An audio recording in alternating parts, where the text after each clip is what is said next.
All right, so we've got it basically hooked up here. Try to show you here. Let's see.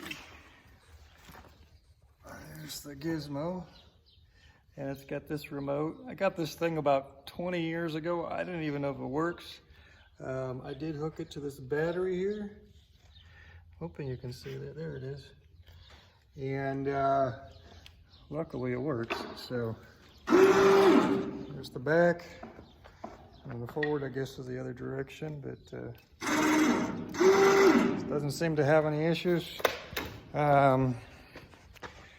This is the mounting. It's really a cheap piece of crap.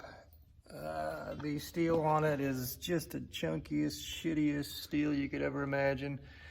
And all the mounts that I have are, you know, probably 100x or so more strength than what it's got. So it might pull itself apart, but it's not going to pull the trailer apart. So the next thing for me to work on is this side of it, the pull side. And so I'll be working on that, and we'll see how it goes.